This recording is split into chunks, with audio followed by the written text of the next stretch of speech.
കഴിഞ്ഞ നീറ്റ് കഴിഞ്ഞിട്ട് 2025 നീറ്റ് കഴിഞ്ഞിട്ട് ഫുൾ സമയം വേസ്റ്റ് ആക്കിയതായിരുന്നു. അപ്പൊ എനിക്ക് പിന്നെ റിപ്പീറ്റിന് കയറിയപ്പോൾ നല്ല റിഗ്രറ്റ് ആയി. റിപ്പീറ്റ് ചെയ്യുമ്പോഴേ ഉറപ്പിച്ചതാ ഇത് ഇനി നല്ലൊരു എൻഡിങ് ആണെങ്കിലും കിട്ടാത്ത എൻഡിങ് ആണെങ്കിലും ഈ സമയം എന്തായാലും സങ്കടപ്പെടൂലെന്ന് ഓൾറെഡി വിചാരിച്ചാണ്. ആർക്കായാലും എന്തായാലും ടെൻഷൻ ഉണ്ടാവും, സ്ട്രെസ് എന്തായാലും അത് നമ്മൾ മാനേജ് ഇരിക്കുന്ന ടൈം നല്ല എഫക്റ്റീവായിട്ട് പഠിച്ചിട്ടും മാർക്ക് കുറയുമ്പോൾ ഭയങ്കര കരച്ചിൽ വരും. ഇത്രയും പഠിച്ചിട്ടും മാർക്ക് കിട്ടിയില്ലല്ലോ. എനിക്ക് രാത്രി ഉറക്കം കിട്ടണമെങ്കിൽ അന്ന് ചത്ത് പഠിക്കണം, അല്ലെങ്കിൽ എനിക്ക് ഉറക്കം വരില്ല. ഫ്രീഡം എൻജോയ് ചെയ്യാൻ അറിയാത്തവർ എന്താ ചെയ്യണ്ടെന്ന് അറിയില്ല. ഒന്നും ചെയ്യാനില്ല. അവനെന്ത് ചെയ്തു 16 മണിക്കൂർ കണ്ടിന്യൂസ് ആയിട്ട് ഉറങ്ങി. എന്നിട്ട് നീറ്റ് വന്നിട്ട് എഴുതി വെച്ച് കുറേ സമയം പോയല്ലോ, കുറേ നേരം ടെൻഷനായിട്ട് ഇങ്ങനെ ഇരുന്നു. ലാസ്റ്റ് പറഞ്ഞ് thinking of waste time waste more time എഴുതി വലിയൊരു ബാനർ ഒട്ടിച്ച് പിന്നെ പോയി കടന്നു. അപ്പൊ അന്നാണെങ്കിൽ കട്ട് ഓഫ് പറയുന്നത് 635 അങ്ങനെയാണ്. അന്നാണെങ്കിൽ വീട്ടിലെല്ലാരും ടെൻഷൻ അടിച്ച് ഇതെന്താ കിട്ടോ ഇല്ലേ, ഉപ്പൊക്കെ പറഞ്ഞ് സ്ഥലം വെക്കാൻ പോകാൻ എല്ലാരും പറയാ രാവിലെ ഭയങ്കര ബുദ്ധി പഠിക്കാനൊക്കെ, പക്ഷെ അങ്ങനെയൊന്നുമില്ല. നമ്മുടെ ഇഷ്ടമല്ല നമ്മളെപ്പോഴാ പഠിക്കേണ്ടത്. ഇപ്പൊ ഞാൻ നൈറ്റാ, എനിക്ക് രാവിലെ എണീക്കാൻ പറ്റില്ല. ഞാൻ അടുത്ത മോട്ടിവേഷൻ 690 ഉണ്ടായിരുന്നു ആദ്യം. എനിക്ക് 655 എക്സാമിനുള്ളത്. എന്റെ പെർസെന്റ് എടുത്തൊന്നും ഞാൻ 720. അതായത് ആദ്യം നടന്ന നീറ്റിന് മുന്നേ അത് കഴിഞ്ഞിട്ട് കൂടണോ? നടന്നിട്ടില്ല. അന്ന് ക്യാൻസൽ ചെയ്ത സമയത്ത് അല്ല, ക്യാൻസൽ ചെയ്യുന്നതിന് മുന്നേ ഒരു 8-9 ദിവസം ഇല്ലയോ അന്ന്? അന്ന് പിന്നെ കൂടാനൊരു മൂഡായി തുടങ്ങിയിട്ടില്ലേ എന്നാണെങ്കിൽ കുറച്ച് ആ ഒരു ഇമ്പാക്റ്റ് ഒക്കെ കഴിഞ്ഞിട്ട് കൂടണം. ബീച്ചിൽ പോയോ? മഴയായിരുന്നു. ഞാൻ നോക്കുമ്പോൾ ഞാൻ റാൻഡംലി അഫ്സൽ സാറോട് പിള്ളേരൊന്ന് വിളിച്ചു നോക്കുമെന്ന് പറഞ്ഞപ്പോൾ കോഴിക്കോട് ഉണ്ട് നേരത്തെ പറഞ്ഞില്ലേ. അപ്പോൾ നോക്കിയത് എങ്ങനെയാ ഇപ്പോൾ എല്ലാവരും കൂടെ ഫാമിലി ആയിട്ട് എത്തിയെന്ന് ചോദിച്ചു നോക്കുമ്പോൾ എല്ലാവരും ഉണ്ട്. ഫോട്ടോ കണ്ടപ്പോൾ ഉണ്ട് 8 പേര്. പിന്നെ എനിക്ക് തോന്നുന്നത് നിങ്ങൾ പഠിക്കുമ്പോൾ എല്ലാവരും അവിടെ തന്നെ ആയിരുന്നോ അല്ലേ? എല്ലാവരും KG2 എല്ലാവരും അല്ലേ? ആ ഒരു സെയിം ക്യാമ്പസിൽ നിന്ന് തന്നെ വന്ന ഒരേ ക്ലാസ്സിൽ +2 പഠിച്ച 8 പേര്.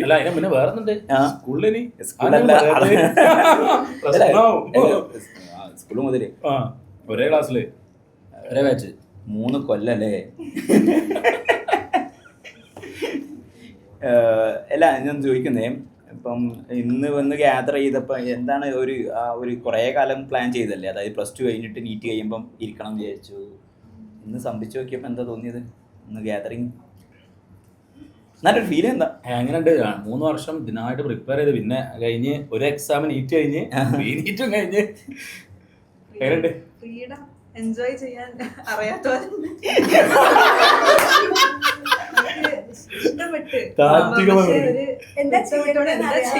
എക്സാക്ട്ലി, അത് നല്ല ബുദ്ധിമുട്ടാണ്. എന്ത് കാണിക്കാറില്ല. ആണെങ്കിൽ ഒരു ബുക്കൊക്കെ എടുത്തു വന്നാലും ഇരുന്ന് പഠിക്കുക ഓപ്ഷൻ വേണോ? എങ്ങനെയല്ലേ എൻജോയ് ആവുന്നുണ്ടോ? സാധാരണ സമയം എടുക്കും. വെച്ചാല് കഴിഞ്ഞ വർഷമൊക്കെ എക്സാം കഴിഞ്ഞപ്പോ പിള്ളേർ പറഞ്ഞിട്ടുണ്ട് ഈ ക്വസ്റ്റ്യൻ ചെയ്യാണ്ട് കൈ ഇറക്കിണ്ടെന്ന് പറഞ്ഞിട്ട് ആൾക്കൂടി പിള്ളേരുണ്ട്. ശരിക്കും അങ്ങനെ ഉണ്ടായിരുന്നു. അടുത്ത ദിവസം മുതൽ അല്ല എല്ലാവർക്കും ഒരു ഫീൽ ഉണ്ട്. ഞാൻ എന്തോ ചെയ്യാത്ത മാതിരി ഒരു ഫീലൊക്കെ വരും. എന്താ ചെയ്യണ്ടെന്ന് അറിയില്ല. വീട്ടില് ഒന്നും ചെയ്യാനില്ല. അല്ല ഞാൻ ചോദിക്കുന്ന എല്ലാവരോടും അവിടുത്തെ മൈക്കോടെ ചോദിച്ചു എന്താ ചെയ്യുന്ന അഫ്രീം? ഇപ്പം ശരിക്കും ഇപ്പൊ നീറ്റ് കഴിഞ്ഞ് ഒരു MBBS സീറ്റൊക്കെ കിട്ടി എന്നുള്ള സന്തോഷമുണ്ട്. ഫ്രണ്ട്സിനും വാങ്ങിച്ച്. എന്നിട്ട് ഇപ്പൊ എന്താ വീട്ടിൽ എന്താ ചെയ്തോണ്ടിരിക്കുന്നത്?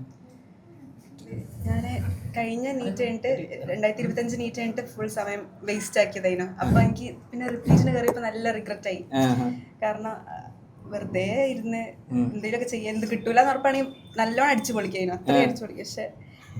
പക്ഷെ പിന്നെ റിപ്പീറ്റ് കയറി അപ്പൊ ഞാൻ റിപ്പീറ്റ് ചെയ്യുമ്പോഴേ ഉറപ്പിച്ചതാ ഇത് ഇനി നല്ലൊരു എൻഡിങ് ആണെങ്കിലും കിട്ടാത്ത എൻഡിങ് ആണെങ്കിലും ഈ സമയം എന്തായാലും സങ്കടപ്പെടൂലെന്ന് ഓൾറെഡി വിചാരിച്ചാണ്.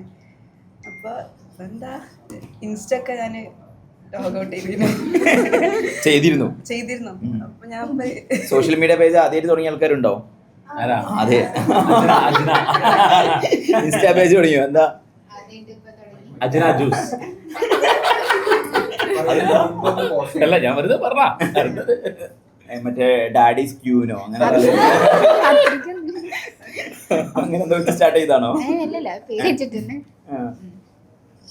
ഈ 10-15 ദിവസം എന്ത് ചെയ്തു? 10 തന്നെ ഇൻസ്റ്റ തുടങ്ങിയപ്പോ ആദ്യമൊക്കെ മൂവീസ് ഒക്കെ കാണിയിരുന്നു. ഇപ്പൊ ഇൻസ്റ്റ തുടങ്ങിയതിനു ശേഷം ഫുള്ള് റീൽസ് ആയി. അപ്പൊ അതിങ്ങനെ സ്ക്രോൾ ചെയ്യും, കിടക്കും. അതിങ്ങനെ മൂവീസ് കണ്ടോ? അന്ന് ചെയ്യാൻ പറ്റാത്ത മറ്റേ ഒരു ഫ്രീഡം കിട്ട് അതിനെന്താ ചെയ്യേണ്ടതെന്ന് അറിയില്ല. എത്ര സമയം വരെ കടന്നുറങ്ങി? ഹയസ്റ്റ് റെക്കോർഡായിരുന്നോ? അറിയാണ്ട് രാവിലെ ആവശ്യമില്ല വെറുതെ നീക്കുന്നുണ്ടേ, അങ്ങനെ ഉണ്ടോ? ആദ്യത്തെ 1-2 ദിവസം സങ്കടാവും. നമ്മൾ ഇത്രയും സന്തോഷപ്പെടാനുള്ള സമയം പല വിധത്തിലല്ലേ. ഞാൻ ചോദിക്കുന്നത് നേരത്തെ ഹയസ്റ്റ് ആയിട്ട് ഉറങ്ങിയ ആരൊക്കെ ഉണ്ട്? രാവിലെ ഏറ്റവും ലേറ്റ് ആയിട്ട് എത്ര? 1 മണി. എന്റെ റെക്കോർഡൊന്നും പൊട്ടിച്ചില്ല. ഞാൻ 4 മണി വരെയൊക്കെ ഉറങ്ങില്ല. രാത്രി നേരത്തെ കടന്നാലും 4 മണി വരെ ഉറങ്ങി. അതെ, നേരത്തെ 4 മണിക്കൊക്കെ അല്ലേ? ഞങ്ങളുടെ അല്ല എൻട്രൻസിന്റെ എൻട്രൻസിന്റെ അവിടെ ഒരു പയ്യൻ ഇതേമാതിരി എഴുതിനെ. അവനെന്ത് ചെയ്ത് വെച്ച് 16 മണിക്കൂർ കണ്ടിന്യൂസ് ആയിട്ട് ഉറങ്ങി.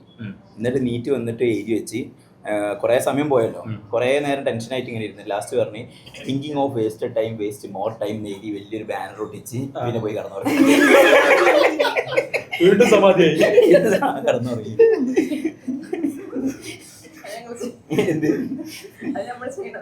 ഏതാണ്? കൊറേ ഉറങ്ങി എണീച്ച് പിന്നെ പഠിക്കണം എന്ന് വിചാരിക്കും, പിന്നെ പോയി കിടന്നു. നല്ല തീരുമാനമൊക്കെ എടുത്തിട്ട് അല്ലേ? പ്ലാനൊക്കെ ഇട്ടേക്കും, എന്നിട്ട് നടക്കൂല. അത് അപ്പോഴല്ല, പണ്ടുള്ള കാര്യങ്ങളല്ലേ അല്ലേ? അല്ല നിയാസ്ക, ആ നീറ്റ് വന്ന് പിന്നെ 2 തരത്തിലും അനുഭവിച്ചിട്ടുണ്ടാവും. അതായത് റീനീറ്റില് നല്ല സ്കോർ നേടിയവരും ഉണ്ടാവും, അല്ലെങ്കിൽ ആദ്യത്തെ നീറ്റ് എക്സാമിൽ ഇൻ ജനറൽ നിങ്ങളതൊക്കെ എങ്ങനെയായിരുന്നു മാർക്ക് കമ്പയർ ചെയ്യുമ്പോൾ? 2 നീറ്റിന് മാർക്ക് കുറവായിരുന്നു. പക്ഷേ അതായത് നീറ്റിനെ വെച്ച് നോക്കുമ്പോൾ റീനീറ്റിന് കുറച്ച് മാർക്ക് കുറവാണ്. പക്ഷെ റാങ്ക് വെച്ച് നോക്കുകയാണെങ്കിൽ ഈ എക്സാം നല്ല ടഫ് ആയിരുന്നല്ലോ. അപ്പോൾ വരുന്ന റാങ്ക് മറ്റേനേക്കാൾ കൂടാൻ ചാൻസ് ഉണ്ടെന്ന് വിശ്വസിക്കുന്നു. അല്ല, ഈ ടഫ്നെസ് പറഞ്ഞല്ലോ, ടഫ്നെസ് എങ്ങനെയാ തോന്നിയത്? ഈ എക്സാമിന്റെ ടഫ്നെസ് മറ്റേതാണോ ഒന്ന് കമ്പയർ ചെയ്ത് നോക്കുകയാണെങ്കിൽ? ഞാൻ പറഞ്ഞല്ലോ, ബേസിക്കലി നമ്മൾ ആൻസർ പറയുമ്പോൾ ഈ വർഷം നീറ്റ് എഴുതാൻ പോകുന്ന കുട്ടികളുണ്ടാവും, അവർക്കൊരു ഫീൽ ഉണ്ടാവും ടഫ് ആണോ എളുപ്പമാണോ എന്താണ്, 2 ഡിഫറൻറ്റ് ഉണ്ടോ? ടഫാണോ നല്ലത്, എളുപ്പമാണോ നല്ലത്? ഡിഫറൻസ് പഠിച്ച് പ്രിപ്പയർ ചെയ്ത ആൾക്കാർക്ക് ടഫ്നെസ് ആവുന്നതാണ് നല്ലത് തോന്നുന്നുണ്ട്. കാരണം ഫസ്റ്റ് കഴിഞ്ഞ നീറ്റിന് നല്ല എളുപ്പമായിരുന്നു. ഫസ്റ്റ് ഇങ്ങനെ തുടങ്ങുമ്പോൾ ഓക്കെ നല്ല ഫീൽ ചെയ്യുന്നു, പേപ്പർ കൊടുത്തപ്പോഴും നല്ല ഫീല്. നല്ല കഴിഞ്ഞ ക്വസ്റ്റ്യൻ പേപ്പർ OMR കൊടുത്തപ്പോ നല്ല ഫീൽ ചെയ്യുന്നു, കാരണം ഇത്രയും ഇങ്ങനത്തെ ഒരു ഇത് കിട്ടിയിട്ടില്ല. പിന്നെ പുറത്തേക്ക് ഇറങ്ങിയപ്പോ ഇങ്ങനെ അടുത്തുള്ള ആൾ ചോദിച്ചു എങ്ങനെ ഉണ്ടായിന്, അപ്പോൾ കാരണം നല്ല ഈസിന്. അപ്പൊ എനിക്കൊരു മോഡറേറ്റ് ഫീൽ ചെയ്യുന്നു. പിന്നെ പുറത്തേക്ക് ഇറങ്ങി ഓഫീസിലൊക്കെ ഇത് പോയി 635 ഇത് 606 അങ്ങനെ അടുത്ത്. അപ്പൊ അന്നാണെങ്കിൽ കട്ട് ഓഫ് പറയുന്നത് 635 അങ്ങനെയാണ്. അന്നാണെങ്കിൽ വീട്ടിലെല്ലാരും ടെൻഷൻ അടിച്ച് ഇതെന്താ കിട്ടോ ഇല്ലേ, ഉപ്പൊക്കെ പറഞ്ഞ് സ്ഥലം വിൽക്കാൻ പോവാ പോയിനോ? ഉപ്പ അങ്ങനത്തെ പ്ലാനൊക്കെ ഉപ്പ അങ്ങോട്ടൊക്കെ എത്തിണ്ടേ പ്രൈവറ്റിലേക്ക് നോക്കാൻ വേണ്ടിട്ട് എന്താണ് ഇനിയിപ്പോ ആ സ്ഥലം വിൽക്കാത്ത സ്ഥലം ബാക്കിയിട്ടല്ലേ? സ്പോൺസർ അതല്ല, ട്രീറ്റ് എന്നാലും മതി. അല്ല, ഇന്നത്തെ ബില്ല് കൊടുത്തിട്ടില്ല ഇതുവരെ. ആ സ്ഥലം ലാഭിച്ചതിന്റെ ബേസ് ചെയ്തിട്ട് നമ്മൾ ആ ഇതെടുക്കുന്നു എന്നുള്ളത്. സോ അതിന്റെ എന്തായാലും 2 ഫീല് പറഞ്ഞല്ലോ അല്ലെ? മറ്റേ അസിയ ഉണ്ട് സെയിം. ഏതാ ടഫ്നെസിന്റെ ലെവൽ വെച്ച് നോക്കുമ്പോൾ കുട്ടികൾ എങ്ങനെയാണ് കാണേണ്ടത്? ഇപ്പൊ എഴുതാൻ പോകുന്നത് +1 ആയോ +2 ആയിട്ട് റിപ്പീറ്റർ ആവട്ടെ, ഒരു ടഫർ എക്സാം വരുന്നതും അല്ലാത്തതും. ടഫാണോ ഈസി ആണോ എന്ന് ആലോചിക്കാണ്ട് എക്സാം എഴുതണം. അതിനെ എഴുതി പോവുക, അറിയണത് എഴുതി പോവുക, എന്നിട്ട് പുറത്തേക്ക് എത്തിയിട്ട് പിന്നെ ടഫാണോ എളുപ്പമാണോ എന്താണൊക്കെ ആലോചിക്കുക, ടെൻഷൻ ആവുക. അതാ ഞാൻ ചെയ്തത്. എനിക്ക് ഈ നീറ്റ് ഫസ്റ്റത്തെ നീറ്റ് എഴുതിയപ്പോൾ എനിക്ക് എക്സാം ഹോളിൽ തന്നെ മനസ്സിലാക്കി നല്ല എളുപ്പമായിരുന്നു എന്ന്. എല്ലാറ്റും എനിക്ക് വേഗം എല്ലാറ്റും എനിക്ക് 1/4 മണിക്കൂർ ബാക്കി ഉണ്ടായിരുന്നു ലാസ്റ്റ് എല്ലാം കഴിഞ്ഞിട്ട്. ഫസ്റ്റത്തെ നീറ്റിന് 3/4 മണിക്കൂറോളം ബാക്കി ഉണ്ടായിരുന്നു. അത് ഞാൻ ഫിസിക്സ് കെമിസ്ട്രി ബയോളജി അറ്റൻഡ് ചെയ്യല്. അപ്പം എന്റെ ഫിസിക്സ് വേഗം കഴിഞ്ഞു. എന്റെ ഫിസിക്സ് 1 മണിക്കൂർ കൊണ്ട് ഫുൾ ഒരു റൗണ്ടില് ഞാൻ ഒന്നേ സ്കിപ്പ് ചെയ്തിട്ടുള്ളൂ ഫസ്റ്റ് റൗണ്ടില്. ബാക്കിയൊക്കെ ഞാൻ അങ്ങനെ അറ്റൻഡ് ചെയ്ത് പോയി. 1 മണിക്കൂർ കൊണ്ട് കഴിഞ്ഞ്. 690. ഇപ്പൊ 670. 20 മാർക്കിന് ഡിഫറൻസേ വന്നിട്ടുള്ളൂ. ആക്ച്വലി അതൊരു ഇംപ്രൂവ്മെന്റ് ആണ് അല്ലേ? അറിയില്ല. സംഗതി വർക്ക് ചെയ്ത് തന്നെയാണല്ലോ. എത്രത്തോളം പണിയെടുക്കുന്ന നിങ്ങൾക്ക് നന്നായി അറിയുന്നല്ലേ? ഒന്ന് എങ്ങനെ ഡിഫൈൻ ചെയ്ത് കൊടുക്കാൻ പറ്റും? ഇപ്പോൾ നിങ്ങൾ 10ാം ക്ലാസ്സിലെ കുട്ടികളാണ്, ഇപ്പോൾ ആസിയ പറയുന്ന ഈ കാര്യം കേൾക്കണമെന്ന് വിചാരിക്കാം, നിങ്ങൾക്ക് മനസ്സിലാവുന്നുണ്ടാവോ ഇത്ര അധികം പണി എടുക്കണ്ടോ എന്നുള്ളത് മനസ്സിലാവുന്നുണ്ടാവോ? പണി എടുക്കണം എന്നറിയായിരുന്നു, പക്ഷെ അത് പ്രാക്ടിക്കൽ ആക്കുമ്പോ അത് എത്രത്തോളം നല്ല പണിയാണ് കിട്ടാന്ന് ആണ്. എവിടെ കാലിക്കറ്റ് പഠിച്ച്? അല്ല, ആലപ്പുഴ മെഡിക്കൽ കോളേജ്. PGയോ? അൽസലാമിൽ. ഓക്കെ. അപ്പോൾ ആ സമയത്ത് പണിയെടുക്കണം എന്നറിയായിരുന്നു, ഇത്ര പണിയാന്നുള്ളത് അറിയായിരുന്നു? നല്ല പണിയാന്ന് പറയും, പക്ഷെ അത് പ്രാക്ടിക്കൽ ആക്കുമ്പോ അത് നമുക്ക് എത്രത്തോളം ബുദ്ധിമുട്ടുണ്ടാവും എന്ന് അനുഭവിച്ചാലേ അറിയുള്ളൂ. എത്ര പറഞ്ഞറിഞ്ഞാലും അതിന്റെ ഉള്ളിൽ കയറുമ്പോൾ നല്ലൊരു ഞെട്ടൽ തന്നെ ആവും. പ്രയാസമാണെന്ന് പറഞ്ഞാൽ നമുക്ക് ആ എക്സ്പെക്ടേഷനിൽ കൊണ്ടുവരാൻ പറ്റൂലേ? എക്സ്പീരിയൻസ് ചെയ്യുമ്പോൾ അത് ശരിക്കും പാടാണ് എന്നറിയുള്ളൂ. ഒരു മോസ്റ്റ് ഡിഫിക്കൽട്ട് ഒരു മൊമെന്റ് പറയുകയാണെങ്കിൽ ഭയങ്കര പ്രയാസം വന്ന എന്തെങ്കിലും ഒരു പ്രയാസം കുറെ ഉണ്ടാവും.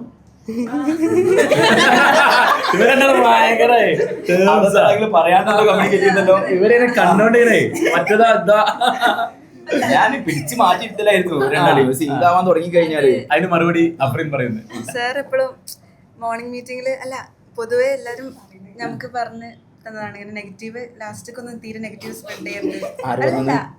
ആഷിഖ് സാർ പറഞ്ഞു, സാറും പറഞ്ഞു നെഗറ്റീവ് ഒന്നും പറയരുത്. അത് പിന്നെ ലാസ്റ്റൊക്കെ നല്ല തുടക്കത്തിൽ നമ്മള് പറഞ്ഞു തന്നിട്ടുണ്ട്.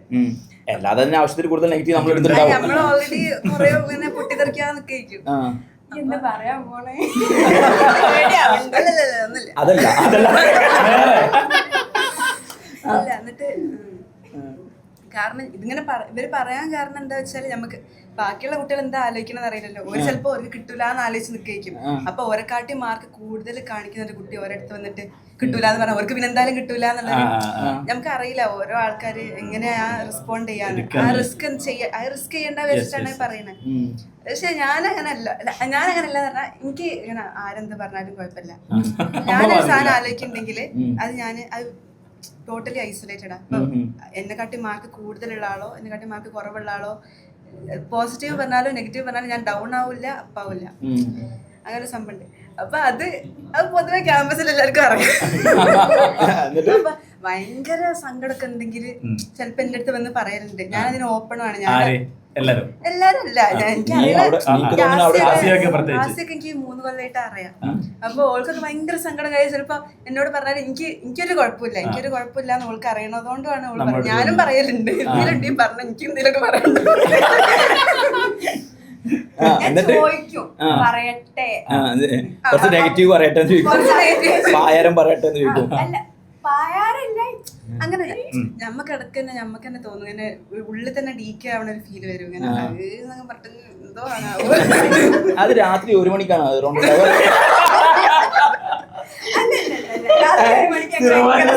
രാത്രി 1 മണിക്ക് ക്യാമറ നോക്കുമ്പോ ഇവര് ഫ്രണ്ടിലുള്ള ആളുകൾ കാണാൻ പെന്ന് കറക്റ്റ് ആയിട്ട് ബാക്കോട്ട് ഇരിക്കുന്നത്. സ്വാതി, അഫ്രീന്, ആസിയ, പിന്നെ ആരൊക്കെ ഉണ്ടാവുക? മോർണിംഗ് ബാച്ചാ നിങ്ങൾ നൈറ്റ്? ബാക്കിയുള്ളവർക്കും പറഞ്ഞത് നൈറ്റ് മോർണിംഗ് ബാച്ച് എന്താ? അതായത് ഓരോരുത്തർക്കും ഓരോ ടൈമല്ല പഠിക്കും. എല്ലാരും പറയാം രാവിലെ ഭയങ്കര ബുദ്ധി പഠിക്കാനൊക്കെ, പക്ഷെ അങ്ങനെയൊന്നുമില്ല. നമ്മുടെ ഇഷ്ടമല്ല നമ്മളെപ്പോഴാ പഠിക്കേണ്ടത്. ഇപ്പൊ ഞാൻ നൈറ്റാ, എനിക്ക് രാവിലെ എണീക്കാൻ പറ്റില്ല. അത് കഷ്ടപ്പെട്ട് നീക്കണതാ. എനിക്ക് അവിടെ കിടന്നുറങ്ങും. അപ്പോൾ നമ്മുടെ ഇഷ്ടത്തിന് പഠിക്കാൻ വേണ്ടിയിട്ടുള്ള ടൈമാണ് ഈ നൈറ്റും മോർണിംഗും. രാത്രി പഠിക്കുന്നവർക്ക് നൈറ്റ് ഇരിക്കാം, രാവിലെ പഠിക്കുന്നവർക്ക് മോർണിംഗ് എണീക്കാം. രാത്രി 1 മണി വരെ പഠിക്കാം, അതിന് കൂടുതൽ ഇരിക്കാം. പക്ഷെ ശരിക്കും 1 മണി വരെ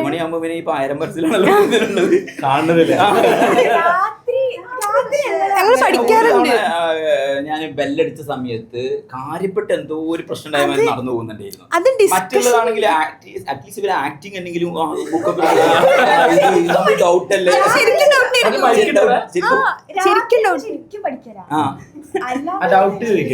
അന്ന് ഡൗട്ട് ചോദിച്ചതാ.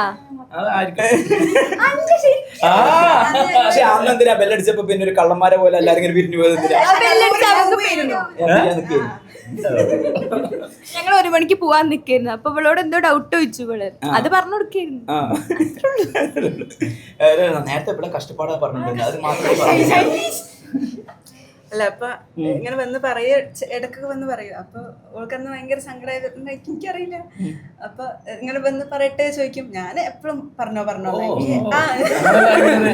അവളോട് കൗൺസിലിംഗ് സെന്റർ നടത്തുന്നതല്ലേ?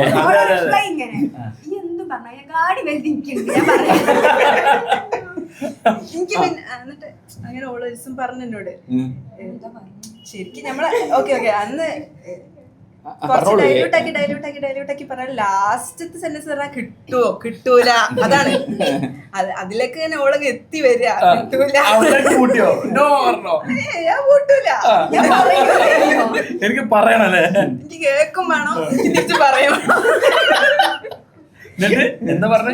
ഓള് പറഞ്ഞ എന്താ കിട്ടലുണ്ടാവൂല എന്ന് പറഞ്ഞു.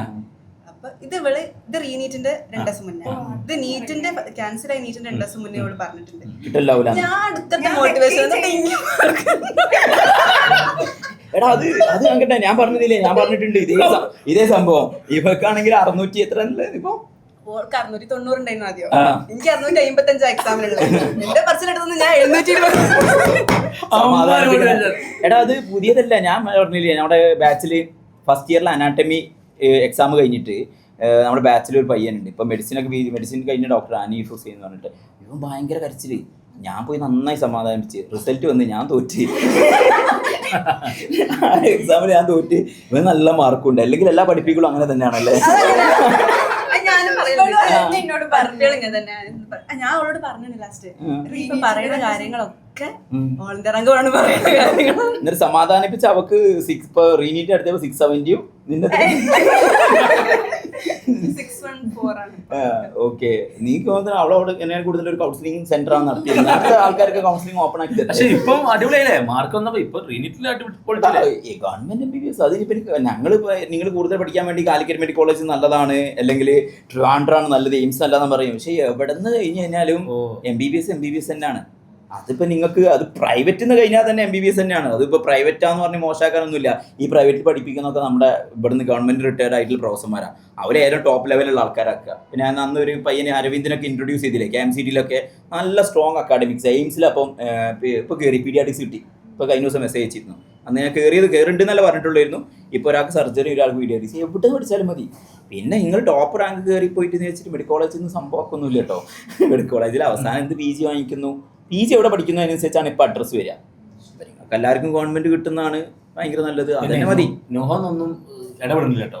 നോഹ വൺ ഓഫ് ദ അല്ല നീ മനി കൊണ്ട് ഞാൻ കുറച്ചെന്നെ പറയിച്ചിട്ടുണ്ട്. ഇവിടെ ഒന്നും പറയിപ്പിച്ചില്ല എന്നറിയാം. നേരത്തെ തന്നെ കണ്ടിന്യൂ ചെയ്യാം. One of the saddest moment. ഞാൻ പറഞ്ഞില്ലേ, നമ്മൾ പറയുന്നതിൻ്റെ ഉദ്ദേശം ഈ വരുന്ന ആളുകൾ എത്രത്തോളം അനുഭവിക്കണം എന്നുള്ളത് അവർക്ക് മനസ്സിലാവാൻ കൂടി വേണ്ടിയിട്ടാണ്. എത്രത്തോളം ബുദ്ധിമുട്ടുകൾ ഉണ്ടായിരുന്നു. സന്തോഷത്തെക്കുറിച്ച് നമുക്ക് സംസാരിക്കാം. ആദ്യം ബുദ്ധിമുട്ട് പറയാം. ബുദ്ധിമുട്ടുണ്ടാകുമ്പോൾ ഏറ്റവും വേസ്റ്റ് തോട്ട് പറഞ്ഞാൽ കിട്ടൂല എന്ന് ഉള്ളതായിരുന്നു. അപ്പോൾ പാരൻസിനെ വിളിക്കുമ്പോൾ അവർ പറയും അല്ല എപ്പോഴും തോന്നും നമുക്ക് ഈ ഒരു ഇയർ വേസ്റ്റ് ആകുമെന്നുണ്ട്. അപ്പോൾ പറയും ഈ ഇയർ എന്തായാലും കുറേ നോളജ് ഗെയിൻ ചെയ്തിട്ടുണ്ട്. അപ്പോൾ ഇനി എനിക്കിപ്പോൾ ഇത് കിട്ടിയില്ലെങ്കിലും വേറെ ഫീൽഡിൽ പോവുകയാണെങ്കിൽ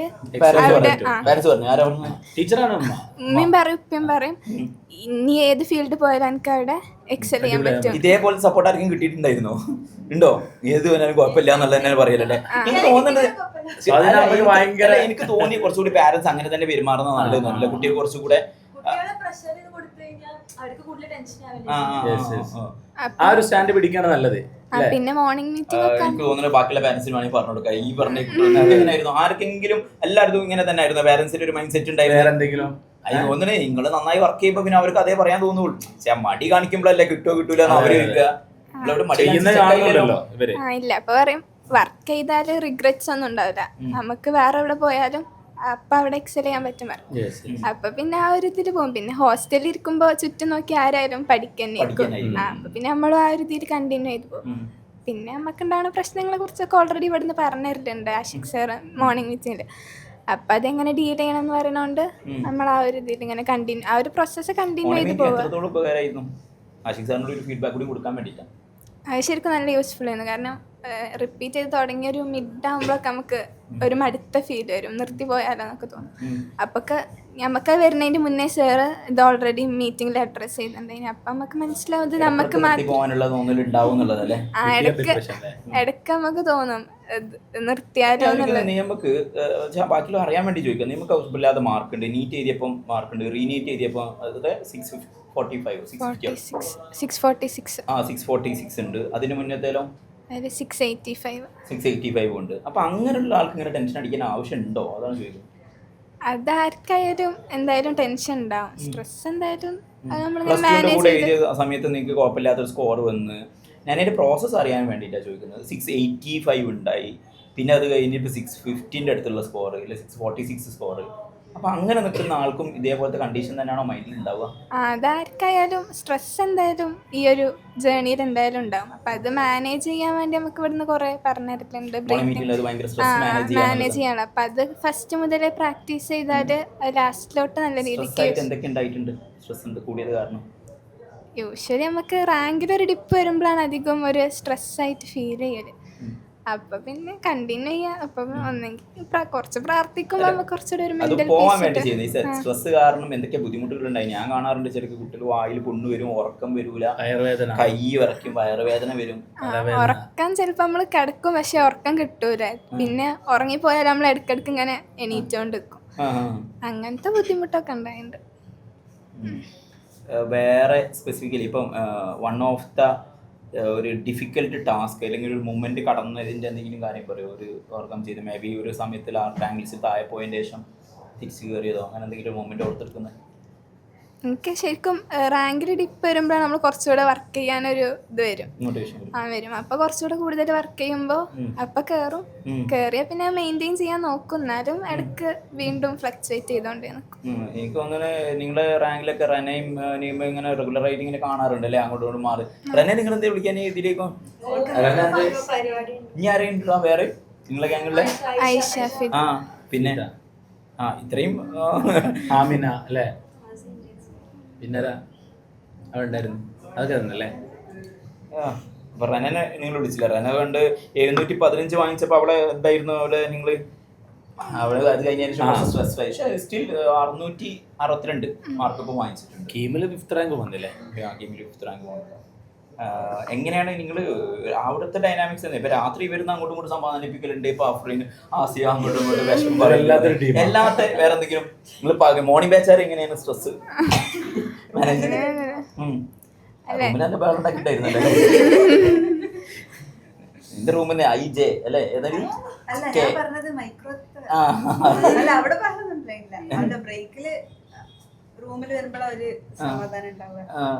എനിക്കന്ന് നിങ്ങളല്ലേലുള്ള ഏറ്റവും കൂടുതൽ സംസാരം വേറെ ഉണ്ടായിരുന്നത് സ്വാതിയും ആഫ്രീനായിരുന്നു. നല്ലൊരു വേള ഉണ്ടായി. സ്വാതി റൂമിൽ ജയോ മറക്കാൻ പാടില്ലേ? റൂമിലാണ് ഏറ്റവും. എന്താണ് ഇത് അന്ന് വേള ഉണ്ടാവാനുള്ള മെയിൻ റീസൺ എന്തായിരുന്നു?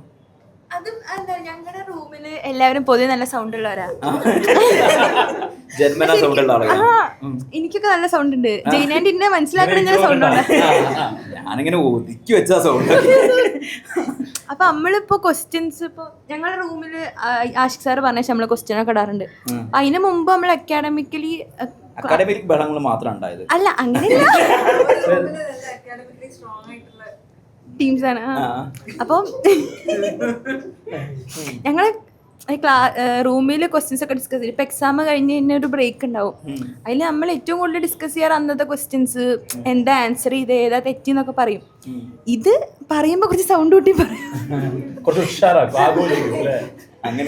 അങ്ങനെ സൗണ്ട് കൂടാറുണ്ട്. പിന്നെ ഇടയ്ക്കും തലയ്ക്കൊക്കെ എന്തെങ്കിലുമൊക്കെ വരും. ഈ കരഞ്ഞു പോയ അവസ്ഥ റിപ്പീറ്റ് ചെയ്യുന്നു?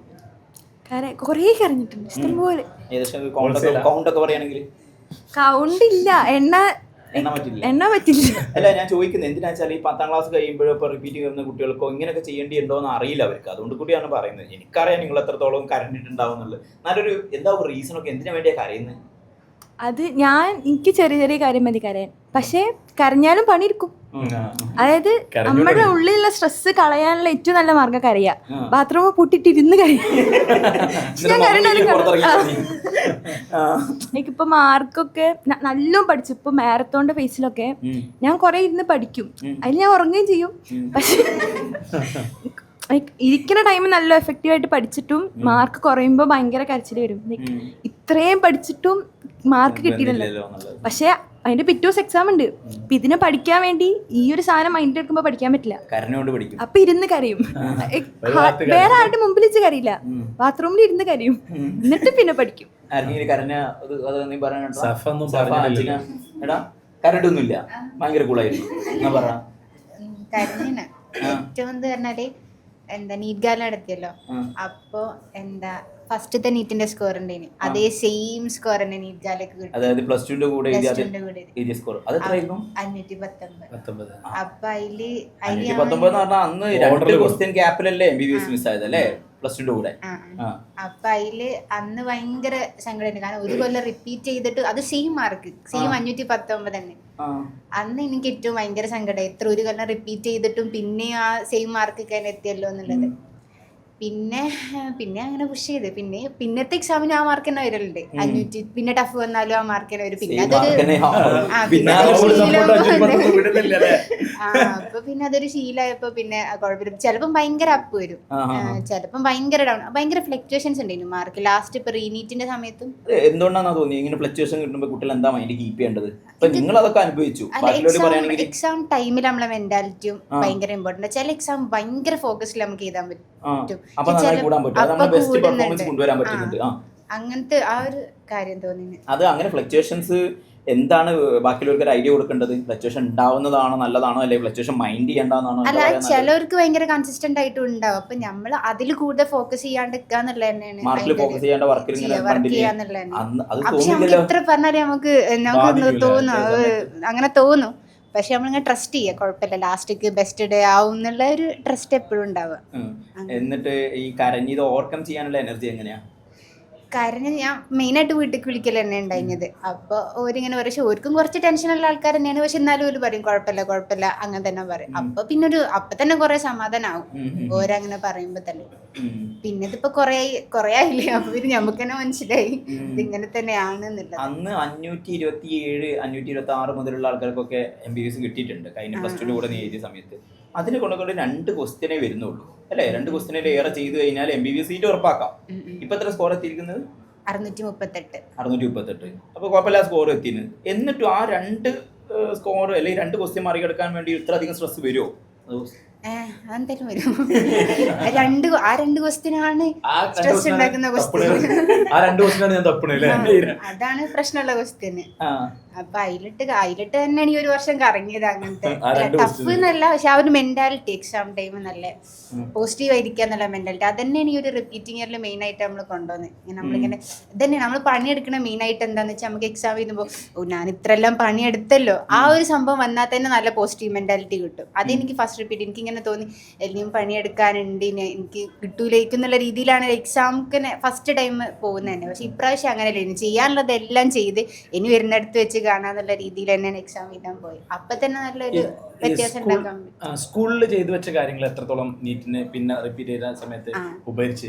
അത് കുറെ ഉണ്ടായിരുന്നു. പിന്നെ അതിൽ വെച്ചാൽ ഒരു മിസ്റ്റേക്ക് വരുത്തിയെന്ന് വെച്ചാൽ NCERT എക്സസൈസ് ഒന്നും അങ്ങനെ ചെയ്തില്ല. പക്ഷെ ശരിക്കും NCERT എക്സസൈസ് ഒക്കെ ചെയ്യണം, കാരണം അത് ഭയങ്കര ലെങ്തി ആണെങ്കിലും നമുക്ക് കുറേ കോൺസെപ്റ്റ്സ് കിട്ടും. പിന്നെ ഫസ്റ്റ് നീറ്റൊക്കെ ഓൾമോസ്റ്റ് എല്ലാം NCERT ബേസ്ഡ് തന്നെ ആയിരുന്നു. അപ്പൊ ഒക്കെ ഇങ്ങനെ തോന്നി അന്ന് ഈ സ്കൂളിന്റെ സമയത്ത് ഒന്നും കൂടി NCERT നന്നായിട്ട് നോക്കിയെന്ന് തോന്നി. എന്നിട്ട് നല്ല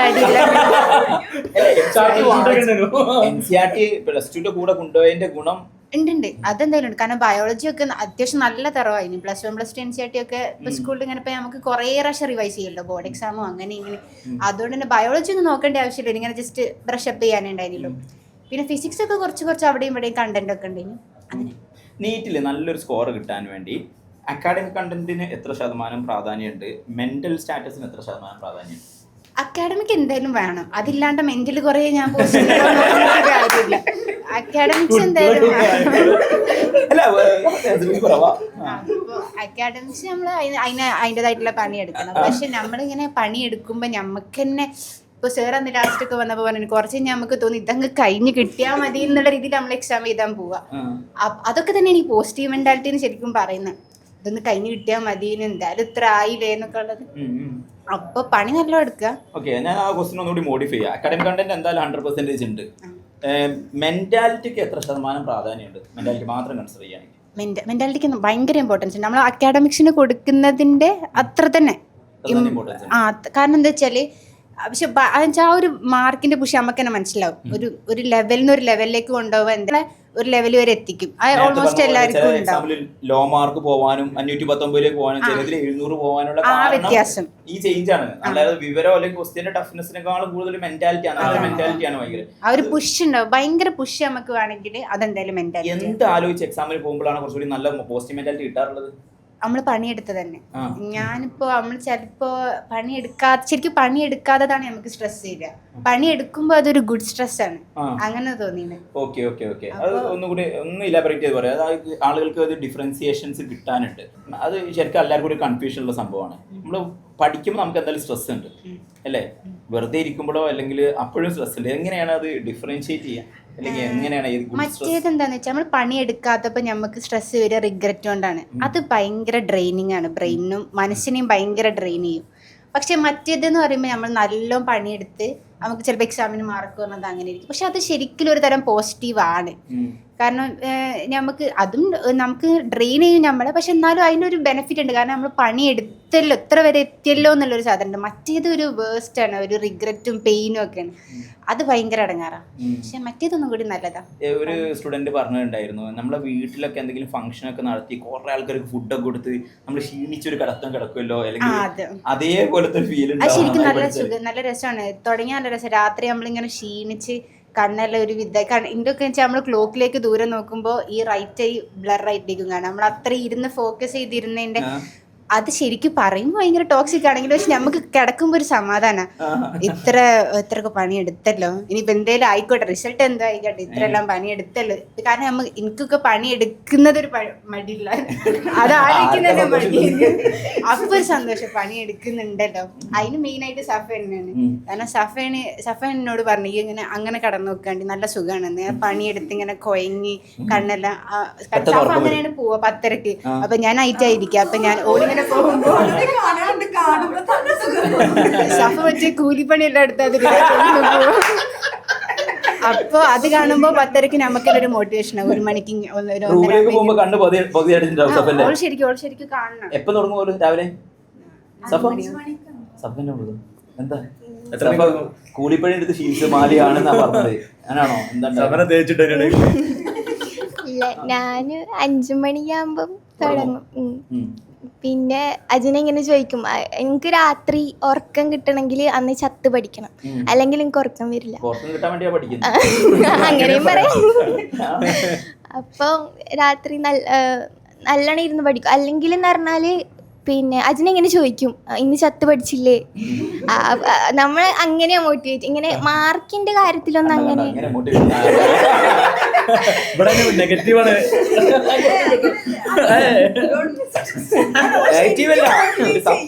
മോട്ടിവേറ്റിംഗ് ആണ്. പക്ഷെ ഇവരെന്ത് ചെയ്യാ, നിങ്ങൾ നെഗറ്റീവ് ഒക്കെ പറഞ്ഞു ഞാനത് അബ്സോർബ് ചെയ്തോളാം എന്നാണ് പറയുന്നത്. അതായത് നിക്കുള്ള ക്ഷീണം നെഗറ്റീവ് കൊടുക്കും, ഓൾ അത് വെച്ച് കയ്യിലിരിക്കും. ബാധിക്കൂല, ഓർമ്മ ഉണ്ടാവില്ല. എനിക്ക് ഓർമ്മയില്ലാത്ത പ്രശ്നം ഉണ്ടായോണ്ട് എനിക്കൊന്നും പ്രശ്നം. മെയിനായിട്ട് മാർക്കിന്റെ ബേസ് ചെയ്തിട്ട് പുഷ് ചെയ്യാതിരിക്കുക, വർക്കിനെ പുഷ് ചെയ്യുക മെയിനായിട്ട്. അപ്പം അങ്ങോട്ടും ഇങ്ങോട്ടും ഇപ്പം മനസ്സിലായത് അതെങ്ങനെ ഒരു സ്റ്റുഡന്റിന് എങ്ങനെ പറഞ്ഞു കൊടുക്കും? ഇപ്പം പഠിക്കാൻ പോകുന്ന സ്റ്റുഡന്റ് എങ്ങനെ പറഞ്ഞു?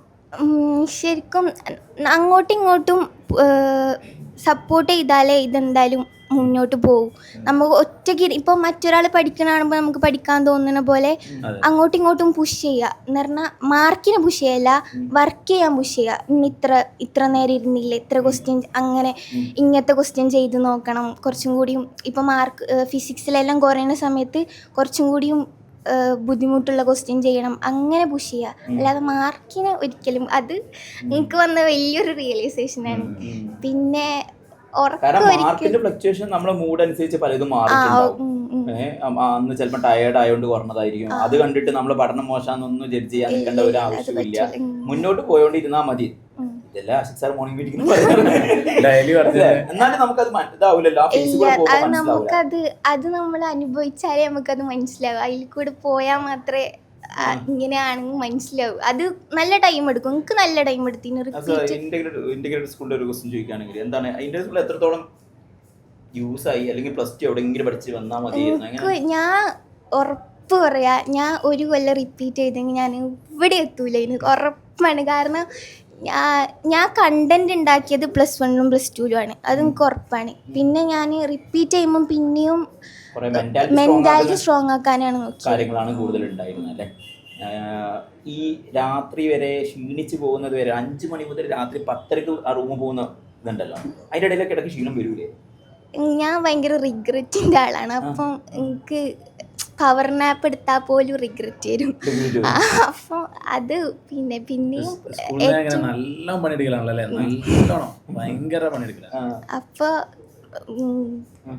പഠിക്കാതെ ഉള്ള റിഗ്രറ്റിനെക്കാളും പഠിച്ച് ക്ഷീണിച്ചുള്ള അത് കുറച്ചും കൂടി ബെറ്റർ. 10 മണി 10:30 ആകുമ്പോൾ പോകുന്നതിന് തൊട്ട് മുന്നുള്ള സമയം ഒരു മിനിറ്റോട് ചുരുക്കി പറയുകയാണെങ്കിൽ ചത്തിട്ടായിരിക്കും പോവുക. ഞാൻ ഭയങ്കര പാസീവ് ആവും 10 മണി 9:30 എല്ലാം ആവുമ്പോ. അപ്പൊ ഞാൻ വായിക്കൂല. അപ്പം ക്വസ്റ്റ്യൻ പ്രാക്ടീസ് ചെയ്യും. പിന്നെ കരഞ്ഞിട്ടാണെങ്കിലും ക്വസ്റ്റ്യൻ പ്രാക്ടീസ് ചെയ്യാനുള്ള ഒരു ഇതുണ്ട്. അത് സ്കൂളിൽ നിന്ന് കിട്ടിയതാണ്.